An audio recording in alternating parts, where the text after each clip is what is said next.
हरे कृष्णा। सभी भक्तों का स्वागत है आज के इस संध्याकालीन भक्ति वृक्ष क्लास में। हम लोग कृष्ण सेवक के छठे अध्याय के ऊपर हम लोगों ने कल पढ़ना प्रारंभ किया, जिसमें हमने कर्म के ऊपर में पढ़ा। बहुत लोग कहते हैं कि हमको कर्म ही करना है, बस केवल कर्म करते जाओ। कर्म करना ही भक्ति है, कर्म करना ही धर्म है। कृष्ण ने गीता में कर्म करने के लिए कहा है। अर्जुन तो कर्म छोड़ के भाग रहा था, क्षत्रिय था, छोड़ के भागा, पर उसको भी भगवान ने पकड़ के बोला नहीं, कर्म करना है तो कर्म करना चाहिए। वो कर्म चाहे कुछ भी हो, चाहे भले वो कर्म इंद्र तृप्ति के लिए क्यों ना हो, इस भौतिक जगत में भोग करने के लिए क्यों ना हो, पर कर्म करना चाहिए। तो ये कर्म के ऊपर में बहुत एम्फोसिस लोग देते हैं। तो वास्तव में क्या कर्म करना चाहिए वो हमने इधर पढ़ा था कल, कि हम कुछ भी करें सुख और दुख दोनों ही आएंगे, क्योंकि ये हमारे पूर्व जन्म से कर्मों से रिलेटेड है। तो वास्तविक कर्म वो है जो हमको भगवान के से जोड़ के करना है। तो इसके बारे में हमने पढ़ा था कल, और आज हम लोग इस बारे में और आगे चर्चा करेंगे।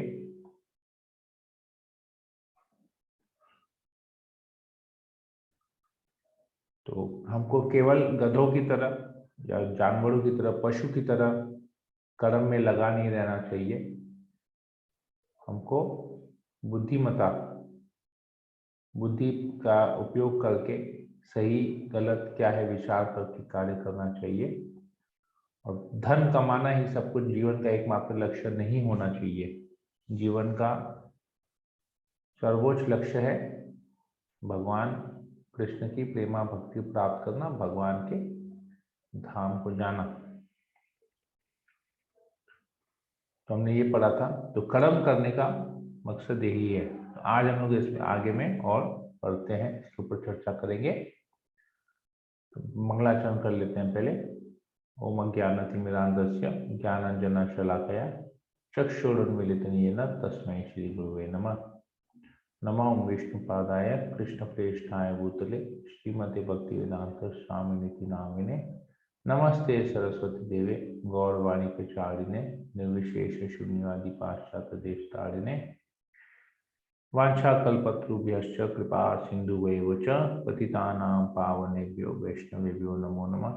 जय श्री कृष्ण चैतन्य प्रभु नित्यानंद श्री अद्वैत गदाधर श्रीवासादि गौर भक्तवृंदा। हरे कृष्णा कृष्णा कृष्णा हरे हरे, हरे राम राम राम हरे हरे। श्री मंगलाचरण की जय।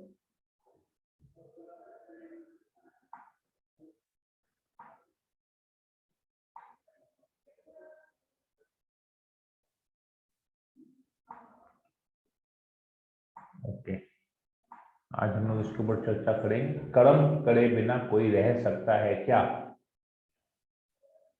कर्म करना है, कर्म के बगैर कोई रह नहीं सकता, इसके ऊपर आएंगे। ये भगवत गीता से लिया गया है,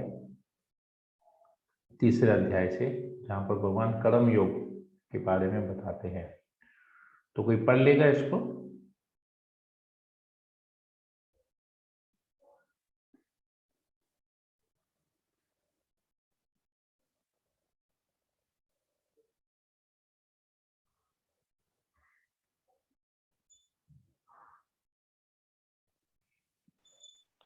प्रभु हम पढ़े क्या? आप पढ़ लीजिए।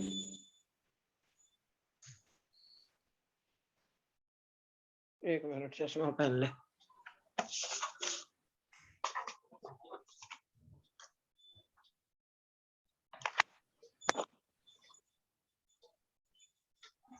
हरे कृष्णा। कर्म करे बिना कोई रह सकता है क्या? यह देहधारी जीवन का प्रश्न नहीं है, अपितु आत्मा का यह स्वभाव है कि वह सदैव सक्रिय रहता है। आत्मा की अनुपस्थिति में भौतिक शरीर हिल भी नहीं सकता। यह शरीर मृत वाहन के समान है जो आत्मा द्वारा चलित चालित होता है,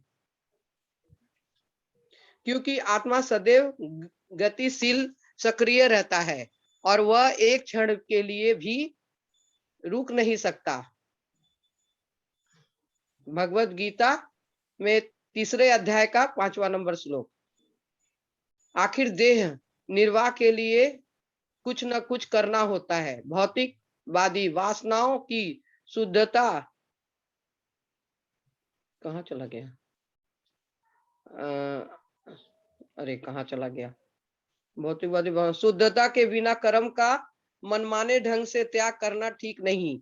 इस जगत का प्रत्येक व्यक्ति निश्चय ही प्रगति पर प्रभुत्व जताने के लिए अर्थात इंद्रिय तृप्ति के लिए मलिन प्रवृत्ति से ग्रस्त रहता है। ऐसी दूषित प्रवृत्तियों को शुद्ध करने की आवश्यकता है। नियत कर्मों द्वारा ऐसा किए बिना मनुष्य को चाहिए कि तथाकथित अध्यात्मवादी योगी बनने तथा सारा काम छोड़कर अन्यों पर जीवित रहने का प्रयास न करे। भगवत गीता का 3 अध्याय का 8वां नंबर श्लोक। ओके, ठीक है। तो ये 2 श्लोक है यहाँ पर जो भगवत गीता का बताया गया है कि आत्मा जो है गतिशील है, सक्रिय है, मतलब वो किसी भी समय बगैर किसी कार्य किए बिना नहीं रह सकता। और ये शरीर क्या है, एक वाहन के समान है। तो जब तक इस शरीर में आत्मा है, शरीर भी कार्य करते रहेगा। हमको लगता होगा कि हम कुछ नहीं कर रहे हैं, जैसे जब हम सोते हैं, सोते समय शरीर एक्टिव नहीं रहता है, परंतु कार्य चल रहा है, हृदय धड़क रहा है और हम श्वास ले रहे हैं, सांस लेना छोड़ना चल रहा है, हमारे दिल की धड़कनें चल रही हैं, तो कार्य तो हो ही रहा है। जैसे हम योग अभ्यास करते हैं, योगाभ्यास में श्वास को हमने कंट्रोल कर लिया, ब्रीदिंग को हमने कंट्रोल किया, तो ब्रीदिंग को कंट्रोल कर लिया, एक स्थान पे बैठे हैं, तो एक जगह पे बैठे रहना भी एक कार्य है। हमको लगता है कार्य करना खाली काम धंधा करना, घर के कार्य करना, सब्जियां लेके आना, ये कार्य नहीं, एक जगह बैठे रहना भी एक कार्य है। तो अगर कोई बोलता है कि मैं कार्य नहीं करता, मैं सब कार्य से मुक्त हूं, तो कैसे हो सकता है? वो कार्य से, किसी भी कार्य से व्यक्ति मुक्त नहीं हो सकता। अगर वो संसार को त्याग दिया लेकिन खाना छोड़ा है क्या? वो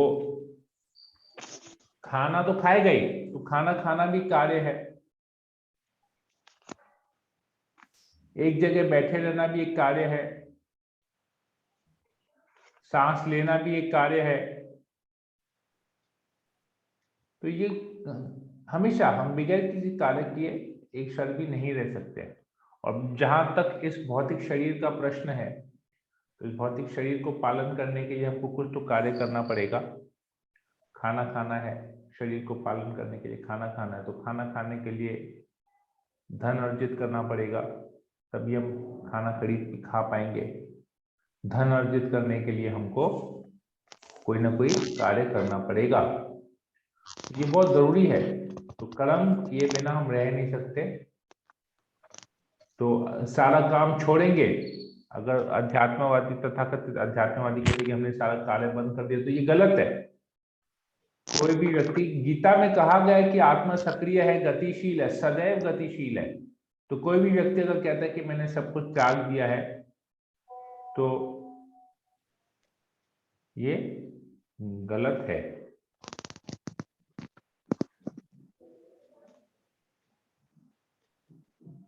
तो आगे हम लोग इसके ऊपर फिर पढ़ते हैं। कर्म करने की कुशलता, तो कर्म का परफेक्शन, हमको क्या कार्य करना चाहिए। अब तो आ गया कि कार्य करने, कोई भी कार्य कर्म धर्म नहीं है, उसका एक अलग से डेफिनेशन कि हमको क्या करना चाहिए। कोई बोलेगा मैं कुछ नहीं करूंगा, तो ऐसा हो भी नहीं सकता है, उसको कर्म करना है। अब क्या कर्म का परफेक्शन क्या है, अभी हम लोग इधर देखते हैं। तो कोई पढ़ लेगा?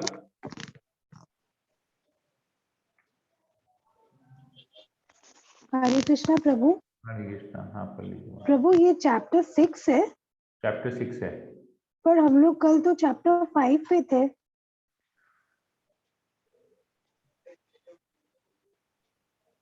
चैप्टर 5 तो वैष्णव एटिकेट के ऊपर था ना, वो तो कंप्लीट हो गया था। कल पूरा कंप्लीट नहीं हुआ था। वैष्णव एटिकेट तो हमने पहले कंप्लीट कर लिया था, ये तो हमने कल स्टार्ट किया था ना। अच्छा ओके। कल एक्चुअली मेरा नेटवर्क पूरा डाउन था, कुछ सुना ही नहीं मैंने। ठीक है, सॉरी। कर्म करने की कुशलता, कोई पढ़ लेगा इसको?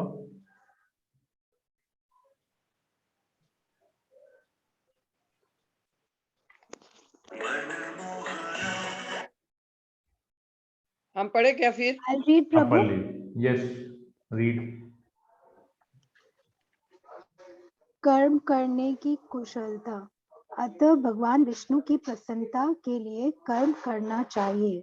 इस जगत में किया जाने वाला अन्य कोई कर्म बंधन का कारण होगा, क्योंकि अच्छे तथा बुरे कर्मों के फल होने हैं और कोई भी फल कर्म करने वाले को बांध लेता है।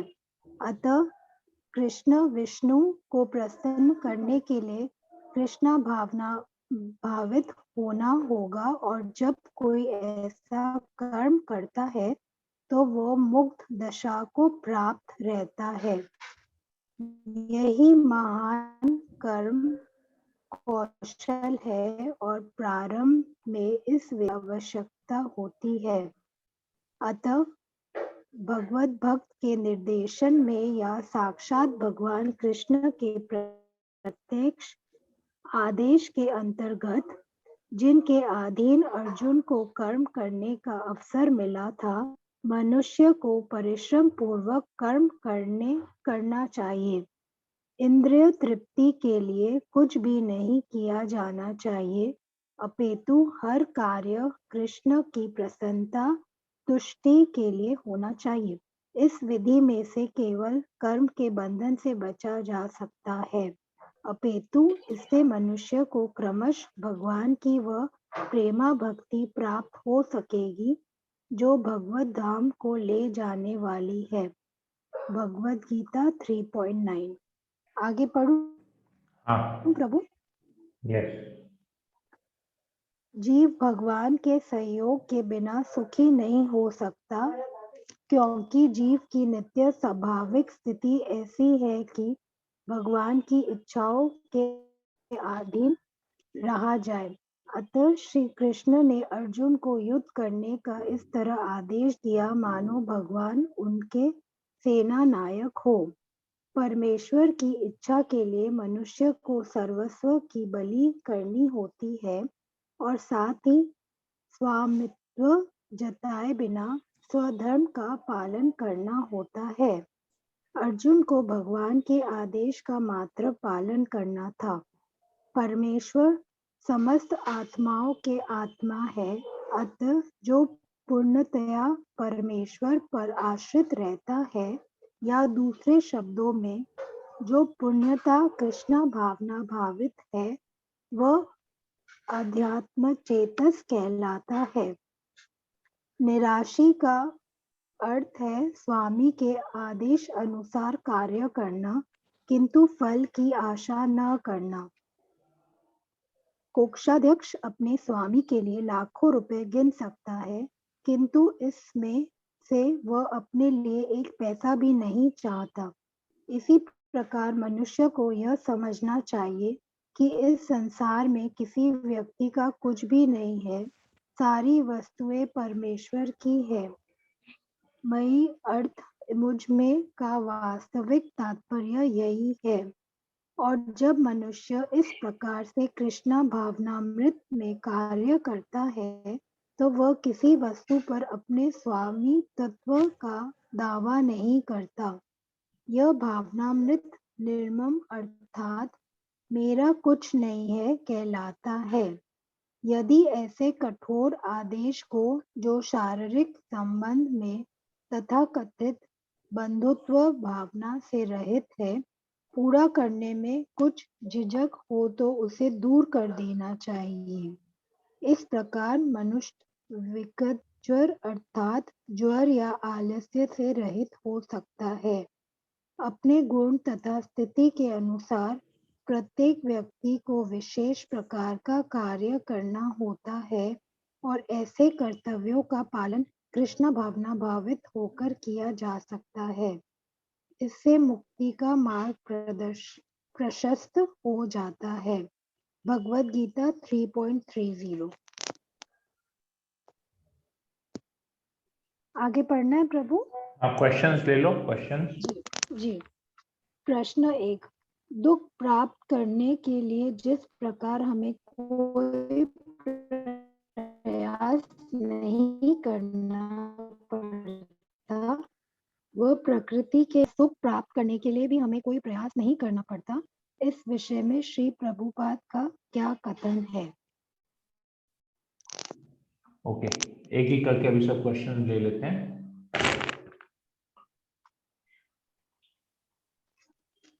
तो जैसे ये तो कल हमने जो चर्चा किया उसके ऊपर ये क्वेश्चन है कि दुख के लिए हमको जो है जिस प्रकार हम कोई प्रयास नहीं करते, दुख के लिए कोई प्रयास नहीं करते परंतु दुख आता है, उसी तरह हमको सुख के लिए प्रयास नहीं करना चाहिए, सुख आएगा। इसमें प्रभुपाद ये बताते हैं कि हमारे पूर्व जन्म है कि कर्म की वजह से हमको ये सब होता है।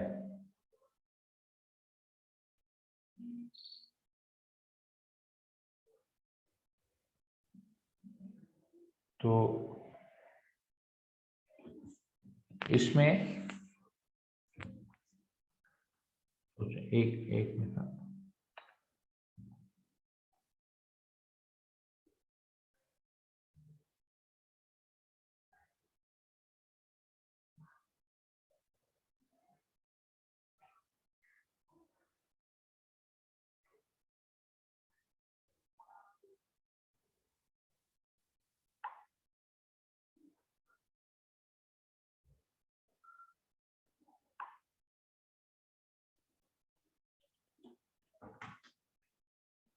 तो इसके लिए हमको कोई अधिक प्रयास नहीं कर, क्योंकि हमारे पूर्व जन्म के कर्मों की वजह से हमको ये मिलता है। यहाँ पर हम भगवद गीता के 2 श्लोकों को और यहाँ पर चर्चा करें, 3.9 को। तो यहाँ पर आता है कि भगवान विष्णु के लिए श्लोक इस प्रकार है, यज्ञाथा कर्मणो नित्य लोको हम कर्म बंधना यज्ञ कर्म कौन्तेय मुक्त संग समाचर। तो हमको अपने कार्य को यज्ञ के रूप में करना चाहिए। लोग नॉर्मली जैसे ही हम यज्ञ का वर्ड, यज्ञ शब्द यूज करते हैं तो लोगों को लगता है कि यह भक्तिमय कार्य हो गया, भक्ति हो गई। नहीं, हम जैसे ही, क्योंकि यज्ञ पुरुष स्वयं भगवान विष्णु है, कृष्ण है, तो भगवान गीता में कहते हैं कि मैं सबका भोक्ता मैं हूं। भोक्ता राम यज्ञ तपसाम सर्वलोकम महेश्वरम सुहृदम सर्वभूतानाम ज्ञात्वा माम शांतिम ऋच्छति 5.29। तो भगवान क्या कहते हैं? भोक्ताराम यज्ञ, मैं यज्ञ का परम भोक्ता मैं हूं। जो भी आप यज्ञ करते हैं, जो भी आप तपस्या करते हैं, उसको मेरे लिए करना चाहिए, क्योंकि मैं ही भोक्ता हूं। भोक्ताराम यज्ञ तपसाम सर्वलोक महेश्वरम, सारे लोगों का महा ईश्वर महेश्वर मैं ही हूं। सुहृदम सर्वभूतानाम, सब जीवों का सुहृद मैं ही हूं।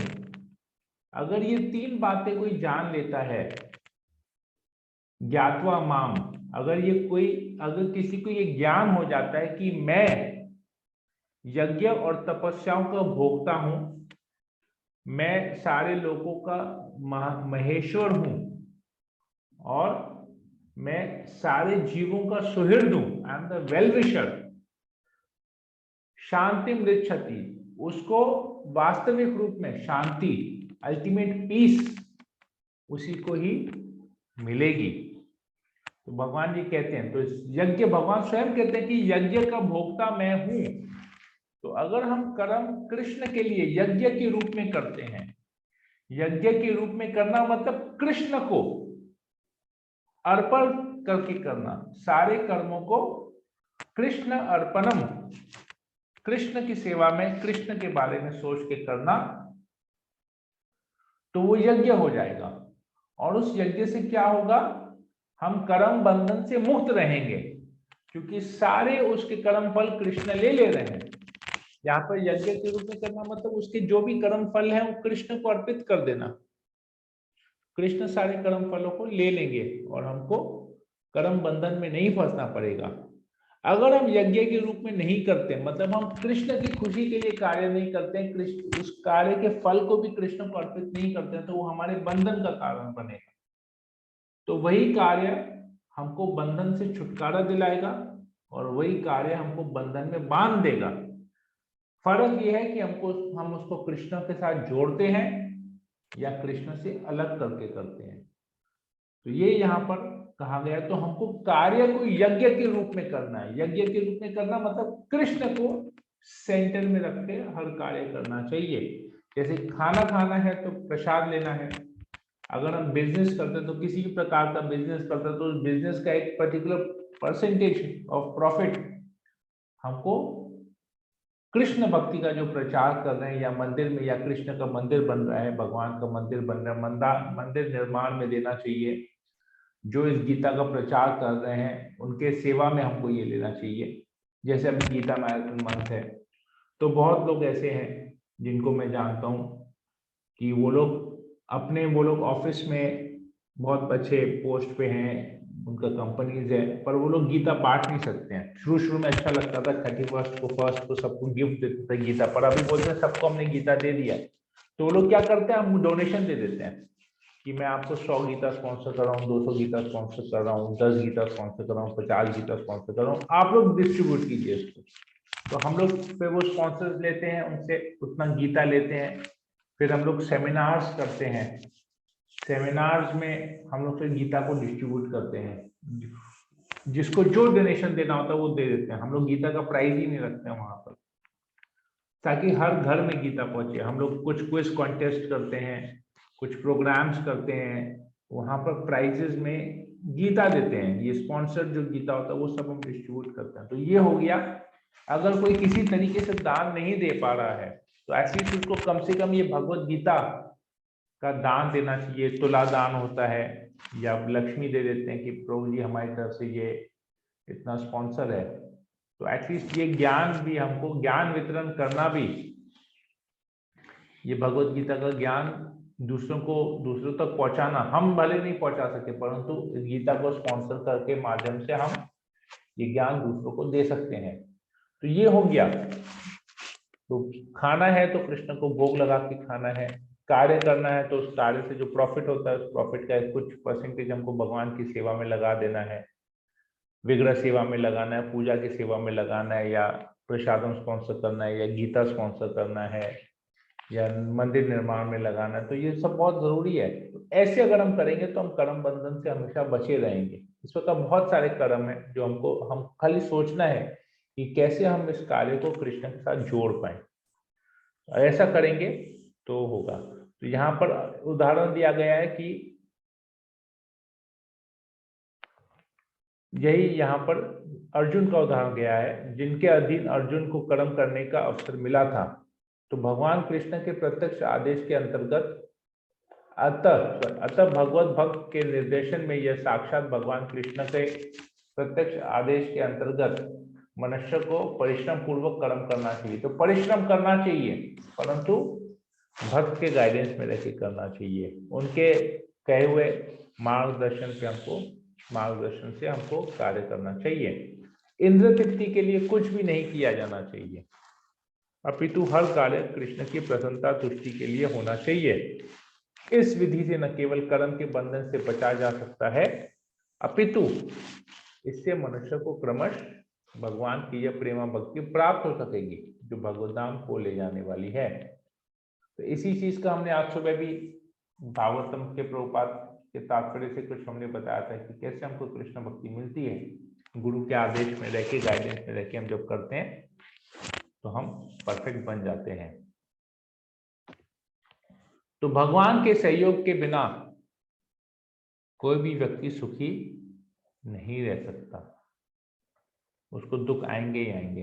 तो भगवान से अगर वो जुड़ा हुआ रहेगा, अपनी इच्छाओं को भगवान की इच्छाओं में कर देगा, तो वो हमेशा सुखी रहेगा।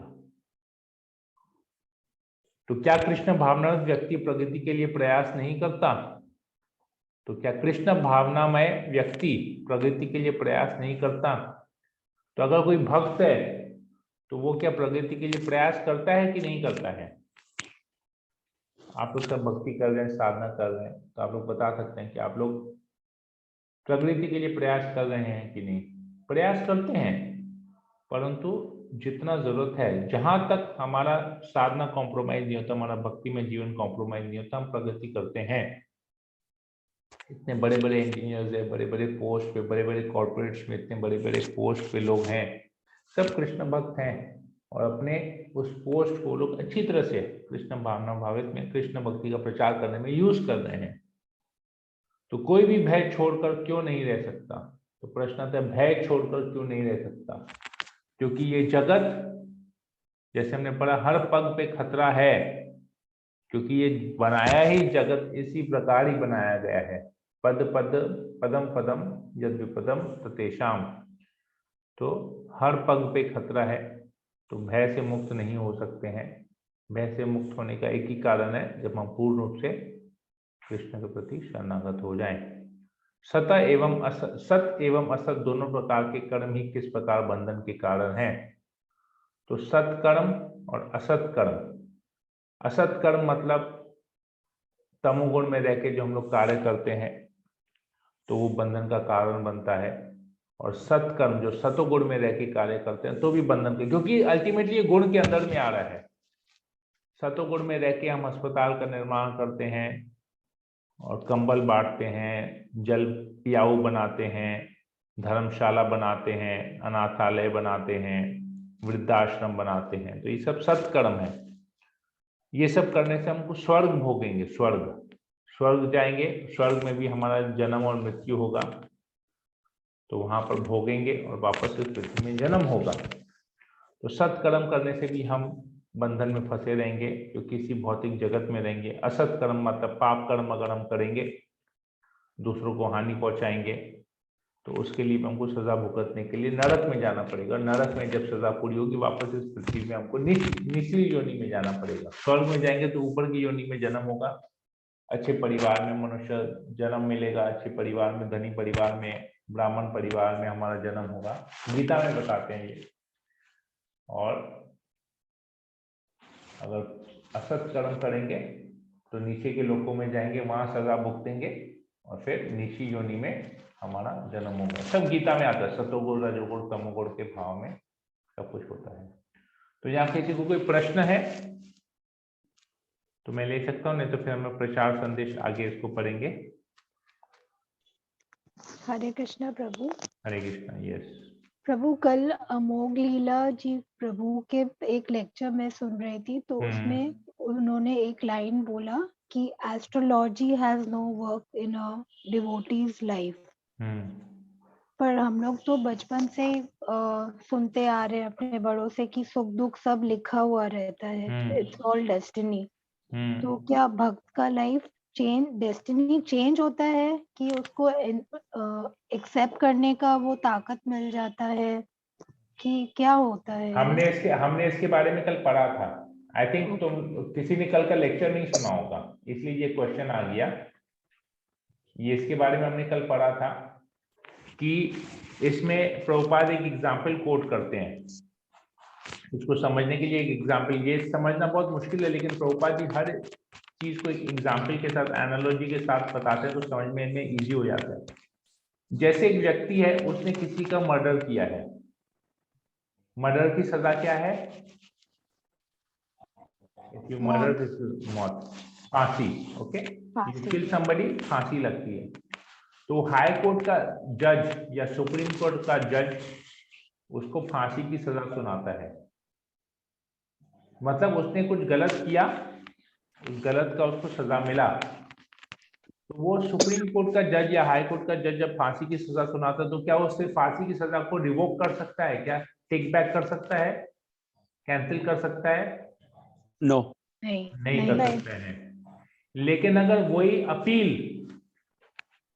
हमारे देश के प्रेसिडेंट के पास, प्रेसिडेंट ऑफ इंडिया के पास अगर वो अपील जाता है तो प्रेसिडेंट ऑफ इंडिया उसको कैंसिल कर सकते हैं कि नहीं? यस। ओके, कोमल? यस, कोमल नहीं, भावना। भावना, सॉरी। यस। चेंज कर सकते हैं। तो Yes, डेस्टिनी yes. चेंज हुआ कि नहीं हुआ? हाँ, चेंज हुआ। कैसे, अब समझ में आया कैसे चेंज होता है? तो हाँ, हमारा एक डेस्टिनी है, प्री डेस्टिन, हमारे पूर्व जन्मों के कर्मों के हिसाब से हमको सुख दुख हमारे जीवन में लिखा है। परंतु कृष्ण कहते हैं कि अगर तुम सब कुछ, सब कार्य को मुझे अर्पित कर देते हो तो I take the reactions of everything, चाहे वो अच्छा हो चाहे बुरा हो, मैं सारे रिएक्शन ले लेता हूं। यत करोसी यत अस्नासी यत जोहोसी ददाति यत। ये 2 श्लोक हैं कंटिन्यूस, आप लोग बोलेंगे तो मैं आपको ये श्लोक शेयर कर सकता हूँ स्क्रीन पे, भगवत गीता का। उसमें it is clearly mentioned,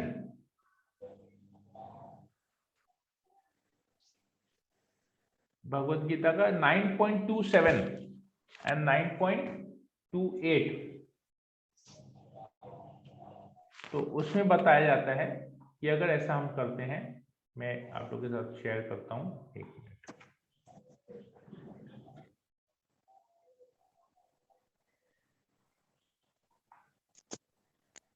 how this thing works, ये 9th चैप्टर में आता है। 9th chapter mean the most confidential knowledge.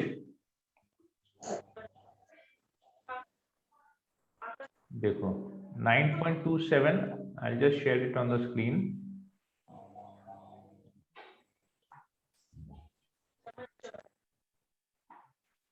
Okay, this is 9.27.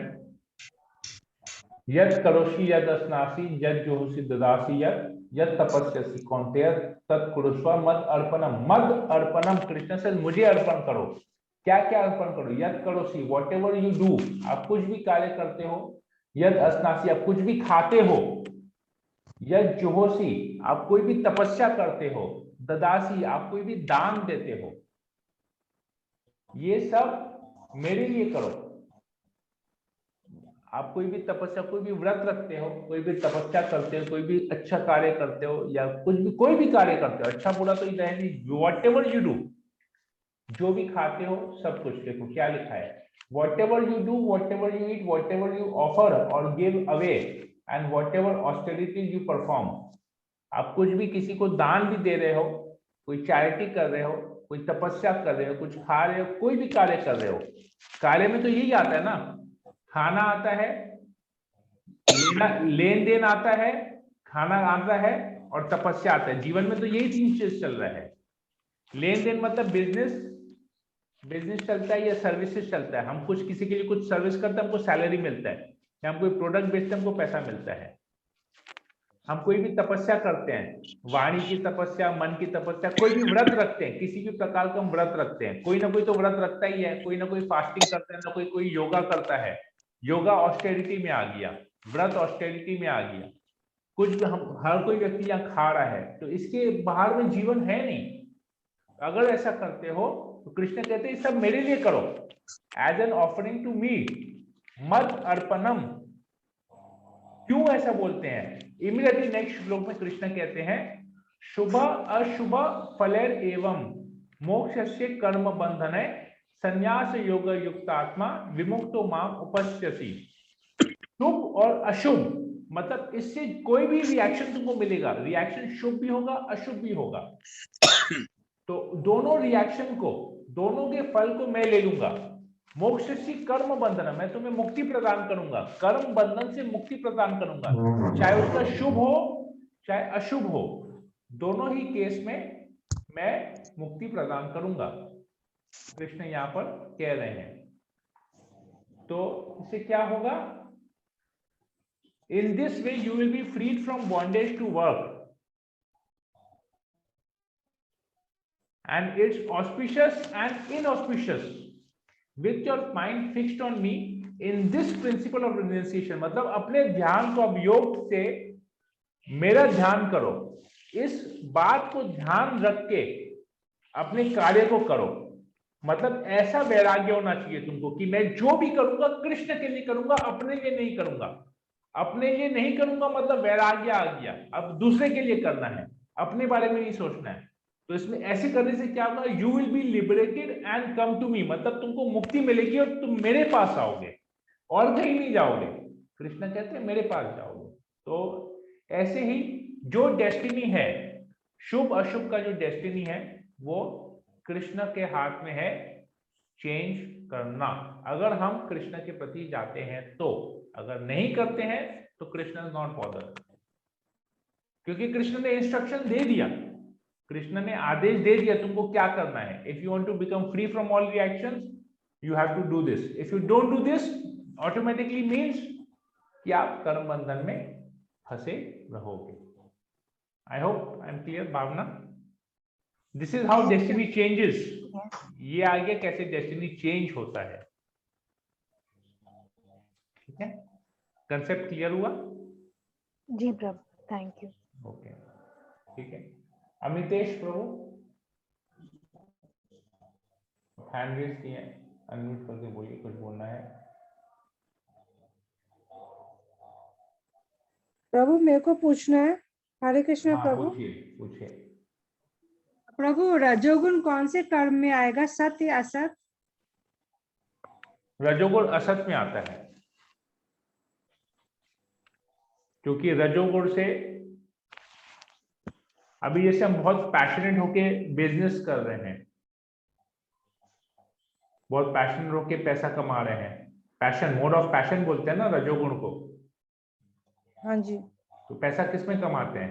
Mode of passion में कमाते हैं ना। वैश्य क्लास, जैसे ब्राह्मण सतोगुण में हो रहते हैं, क्षत्रिय जो एडमिनिस्ट्रेटिव क्लास है वो लोग सतो और रजो में रहते हैं, बिजनेस क्लास रजो और तमो में रहता है और शूद्र तमो में रहते हैं। ये मिक्सचर, ये कॉम्बिनेशन रहता है। तो हम लोग जो है, हम लोग तो ऐसे अभी तो कलयुग में तो सब लोग ही शूद्र हैं, परंतु भक्ति करेंगे तो उड़ जाएंगे ऊपर में। तो हमारे सारे कार्य तमो और रजो में होते हैं, सतो में बहुत कम होता है। तो हमको जब भक्ति करते हैं तो हम तीन गुणों से ऊपर उठ जाते हैं, ठीक है।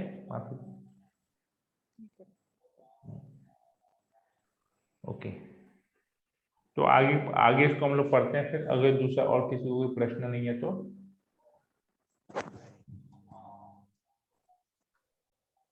ओके।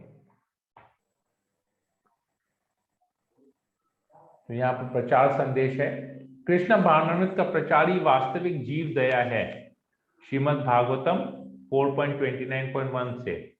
यदि कोई जीव कृष्ण भावनामृत में अनंत है, दूसरों के प्रति दयालु है और यदि वह आत्मा साक्षात्कार के लिए आध्यात्मिक ज्ञान में सिद्ध है, वह तुरंत भौतिक बंधनों से मुक्ति प्राप्त कर लेगा। इस श्लोक में प्रयुक्त शब्द दया जीवेशु इंगित करता है कि यदि कोई आत्म साक्षात्कार में प्रगति करना चाहता है तो उसे अन्य जीवों के प्रति दयालु होना चाहिए। इसका अर्थ है कि अपना जीवन सार्थक करने एवं अपने को नित्य कृष्ण दास के रूप में समझने के पश्चात उसे ज्ञान का प्रचार करना चाहिए। प्रचार ही अन्य जीवों पर वास्तविक दया है।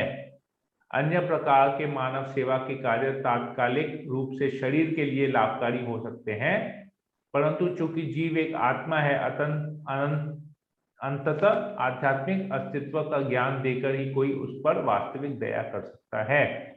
तो जो व्यक्ति कर्म फलों को परमेश्वर को समर्पित करके आसक्ति रहित होकर अपना कर्म करता है, वह पाप कर्मों से उसी प्रकार अप्रभावित रहता है जिस प्रकार कमल पत्र जल से अस्पृश्य रहता है। भगवत गीता 5.1। तो हम जब हमको लगता है, जैसे देखिए हम लोग को, जो हम लोग इस्कॉन में जब हम आते हैं तो हमको 4 नियम, 4 रेगुलेटरी प्रिंसिपल्स बोला जाता है, जिसमें एक है मांसाहार नहीं करना है। मांसाहार नहीं करना, मांसाहार करेंगे तो दया खत्म हो जाएगी।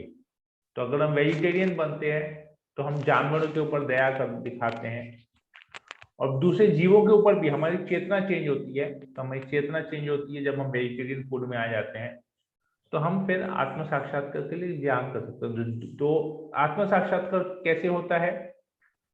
हम अपने आप को भगवान का दास, भगवान का सेवक समझते हैं, अपने सारे कर्म कृष्ण को अर्पित करते हैं, और धीरे धीरे हमको ऐसा ज्ञान मिलता है, फिर हम इस ज्ञान को दूसरों को देते हैं। तो यही आते हैं प्रचार संदेश। तो जैसे मैंने कहा भगवत गीता, अब भगवत गीता का ज्ञान हमने लिया या ले रहे हैं, तो हमको अगर अच्छा लग रहा है तो हमको चाहिए कि हम दूसरों को भी ये ज्ञान दें। तो ये दूसरों को ये ज्ञान देना, तो हम भगवत गीता बांटें, या तो उनको इस क्लास के साथ जोड़ें, या उनको ग्रंथ का वितरण करें। अगर हम स्वयं नहीं कर पाते तो एटलीस्ट स्पॉन्सर कर ले, तो जो लोग कर रहे हैं उनको सहायता हो कि वो लोग जाके इस गीता का वितरण करें।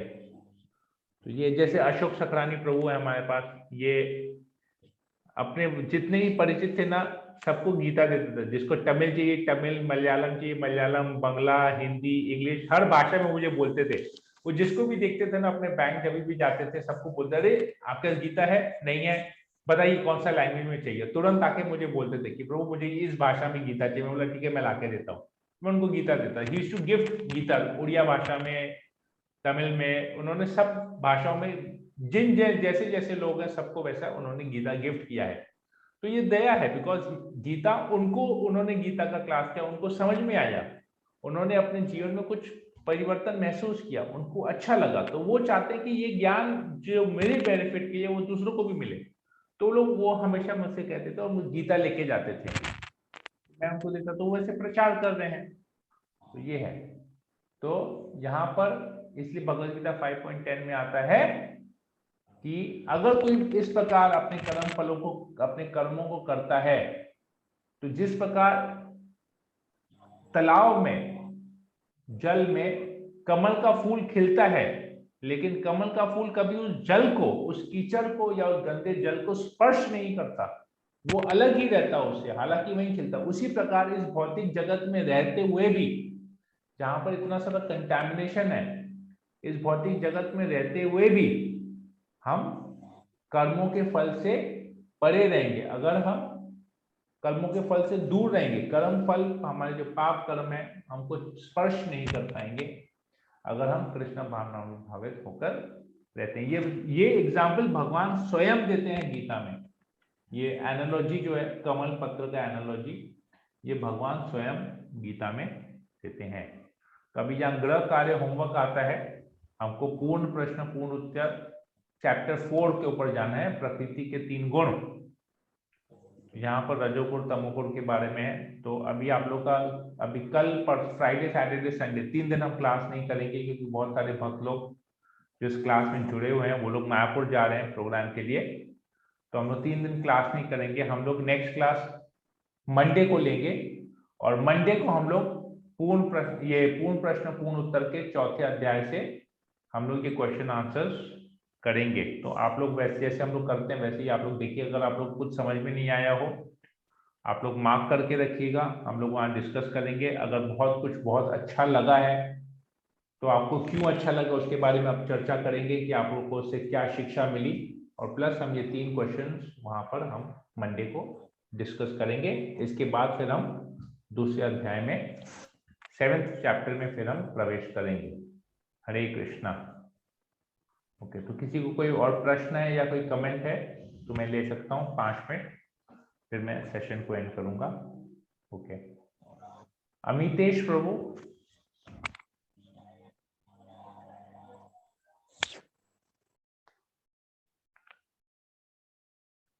प्रवीण कक्खर कौन है?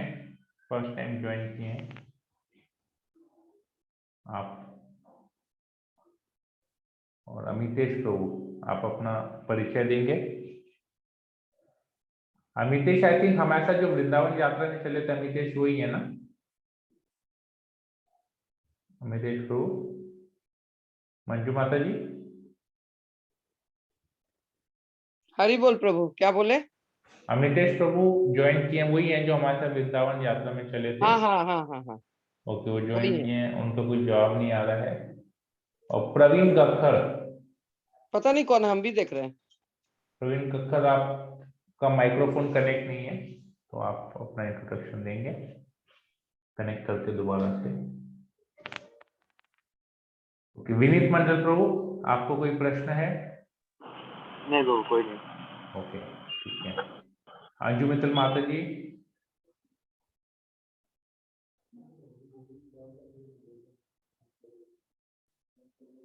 अशोक सतनानी प्रभु, एनी क्वेश्चंस और कमेंट्स?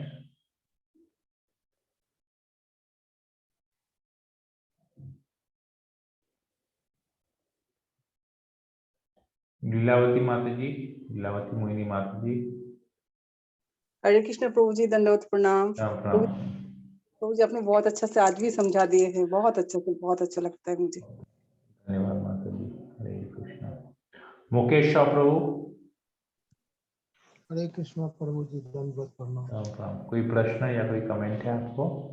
नहीं प्रभु जी, बहुत अच्छा क्लास हुआ प्रभु जी। गीता गुप्ता माता जी,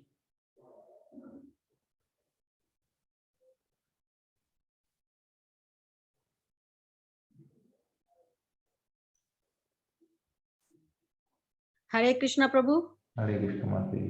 कोई प्रश्न नहीं है प्रभु आज। ओके, हरे कृष्णा। सुलेखा जायसवाल माता जी,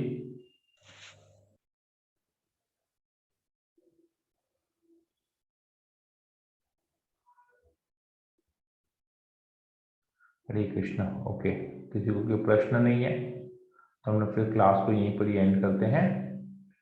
तो आप लोग पूर्ण प्रश्न पूर्ण उत्तर का चौथा चैप्टर आप लोग रीड कर लीजिएगा। कल परसों फ्राइडे सैटरडे संडे 3 दिन है, मंडे को हम लोग इसके ऊपर चर्चा करेंगे। हरे कृष्णा। वांछा कल्पतरुभ्यश्च कृपा सिंधुभैर्वच पतितानां पावनेभ्यो वैष्णवेभ्यो नमो नमः। समेत भक्तवृंद की जय, शिल प्रभुपाद की जय। हरे कृष्णा। हरे कृष्ण। हरे कृष्ण।